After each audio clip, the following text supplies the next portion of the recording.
Allez, les joueurs vont donner le coup d'envoi de cette rencontre, la 24e journée en ce vendredi au phare de Chambéry. Les Chambériens en noir qui vont affronter les Istréens qui vont jouer en blanc ce soir.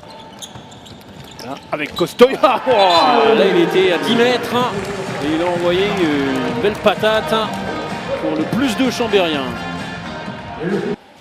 Eh bien, un instant, il a l'occasion de montrer ses qualités.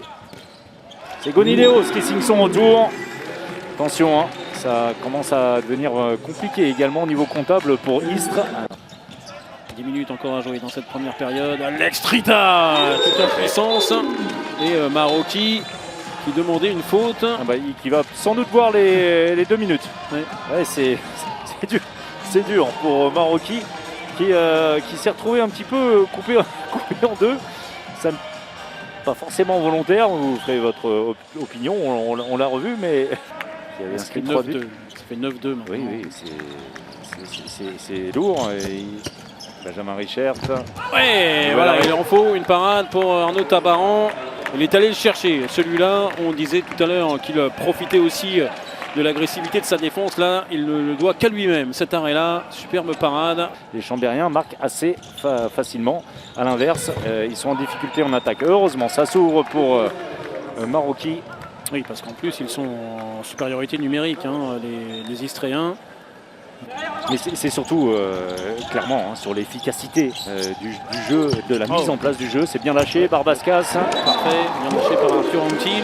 Là, il y avait de la vitesse. Changement de position, ça c'est bien. C'est très bien fait de la part de bien Petersen. joué. Et vient enfin tromper Nicolas Portner, qui n'est pas pour rien non plus dans l'avantage énorme qu'ont les Chambériens dans cette première période. Il faut jouer, c'est possible. Et ça va se terminer à côté, sans doute, avec, attention, la dernière tentative pour le gardien chambérien. Chambéry qui est en tête, 13-7 pour Chambéry dans une première période en 2 temps. D'abord équilibré et ensuite c'était un cavalier seul des Chambériens. Et en 2 temps, Xavier, oui, le problème c'est que le premier temps en faveur d'Istres a été bien plus court que le second en faveur de Chambéry qui domine assez largement cette première période. Les Istréens qui parlent longuement et ensemble, une première fois avec Gilles Dereau et cette fois sans le coach de l'équipe d'Istres, c'est Hicham Daoud qui a pris la parole. Et le coup d'envoi donc de la seconde période avec des Istréens très en retard. Après 30 minutes, ils sont menés 13-7. Avec Alex Trita, Costoya en relais, Trita avec Costoya et le tir sur un appui.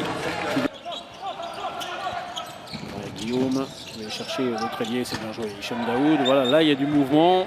Avec un Benjamin Richert très naïf sur le coup, qui avait trop flotté dans un premier temps, qui essaie de rattraper le coup, mais lorsqu'il ne peut pas contrôler sa course. Oussama Osni derrière pour la montée de balle avec le relais de Fernandez. Ça, le début de contact et le petit but, voilà. Trompé Nico Portner. Voilà, une action percutante et positive. Qui vient tromper Borascas. Salut d'ailleurs, Théo. Alors ça nous regarde. Est-elle entre les jambes? La passe? Oui, non. Alors il va être à moitié content. Parce qu'il aurait voulu que la passe soit entre les jambes. Mais elle est très bien réalisée cette passe. Il faut s'appliquer. Et ça va passer. Le tir côté bras. Et le dernier but donc en faveur des Chambériens qui s'imposent 30-21 face à Istres. 3e victoire en 3 matchs pour Chambéry qui revient petit à petit dans la course à l'Europe. Et un gros match encore pour Nico Portner qui nous rejoint. Nico, ça a été finalement un match maîtrisé dans la fin de période à chaque fois. Les débuts de période ont été peut-être un peu compliqués. Il a fallu se remettre aussi dedans en seconde période. Le retour des vestiaires a été un peu difficile. Et puis il y a eu des parades, il y a eu la défense aussi qui s'est remise en place côté chambérien. C'est exactement ça. Enfin moi, c'est ce que j'ai dit aux gars avant le match aussi. On en a parlé. c'est la défense. Si on arrive à assurer derrière, on pourra toujours peut-être se permettre 2-3 erreurs de plus en attaque. Parce que voilà, Istres, c'est quand même une équipe qui tape bien quand ils défendent. Voilà, Arnaud Tabaran aussi qui fait un très bon match ce soir, encore une fois. Ouais, donc ça nous tenait à cœur vraiment. C'est, si je ne me trompe pas, le 3e match d'affilée où on prend 21 buts. Vraiment, c'est exceptionnel. On défend très bien. Voilà, quand on est bien derrière, c'est toujours plus facile de jouer. Oui, un très bon Arnaud Tabaran, ça n'a pas suffi aujourd'hui pour contrer cette équipe chambérienne. Les 2 départs de période ont été bons, le début de match et puis le retour des vestiaires ont été vraiment très bons côté Istres. Ça n'a pas suffi, il n'y a pas eu assez finalement de continuité dans le jeu pour pouvoir durer dans ce match face à Chambéry. Ouais, compliqué. En première mi-temps, je pense qu'on fait beaucoup trop de pertes de balles. On leur donne des ballons alors que derrière, on arrive à en récupérer quelques-uns. Ça nous a mis la tête dans l'eau. Hein.